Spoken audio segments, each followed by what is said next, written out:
Chapter 2. And Naomi had a kinsman of her husband's, a mighty man of wealth of the family of Elimelech, and his name was Boaz. And Ruth the Moabitess said unto Naomi, Let me now go to the field and glean ears of corn after him in whose sight I shall find grace. And she said unto her, Go, my daughter.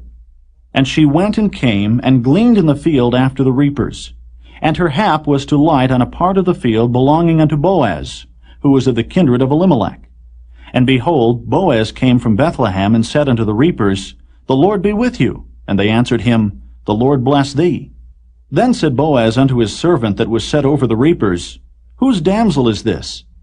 And the servant that was set over the reapers answered and said, It is the Moabitish damsel that came back with Naomi out of the country of Moab. And she said, I pray you, let me glean and gather after the reapers among the sheaves. So she came, and hath continued even from the morning until now, that she tarried a little in the house. Then said Boaz unto Ruth, Hearest thou not, my daughter? Go not to glean in another field, neither go from hence, but abide here fast by my maidens. Let thine eyes be on the field that they do reap, and go thou after them. Have I not charged the young men that they shall not touch thee? And when thou art athirst, go unto the vessels, and drink of that which the young men have drawn. Then she fell on her face, and bowed herself to the ground, and said unto him, Why have I found grace in thine eyes, that thou shouldest take knowledge of me, seeing I am a stranger? And Boaz answered and said unto her, It hath fully been showed me, all that thou hast done unto thy mother-in-law since the death of thine husband, and how thou hast left thy father and thy mother, and the land of thy nativity, and art come unto a people which thou knewest not heretofore. The Lord recompense thy work, and a full reward be given thee of the Lord God of Israel, under whose wings thou art come to trust. Then she said, Let me find favor in thy sight, my Lord, for that thou hast comforted me, and for that thou hast spoken friendly unto thine handmaid, though I be not like unto one of thine handmaidens. And Boaz said unto her, At mealtime come thou hither, and eat of the bread, and dip thy morsel in the vinegar. And she sat beside the reapers, and he reached her parched corn, and she did eat, and was sufficed, and left. And when she was risen up to glean, Boaz commanded his young men, saying, Let her glean even among the sheaves, and reproach her not.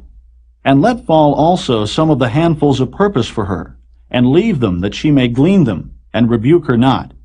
So she gleaned in the field until even, and beat out that she had gleaned, and it was about an ephah of barley.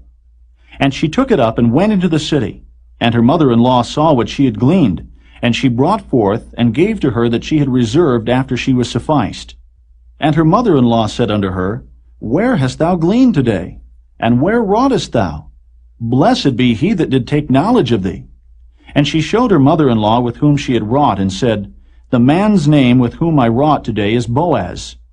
And Naomi said unto her daughter-in-law, Blessed be he of the Lord, who hath not left off his kindness to the living and to the dead. And Naomi said unto her, The man is near of kin unto us, one of our next kinsmen.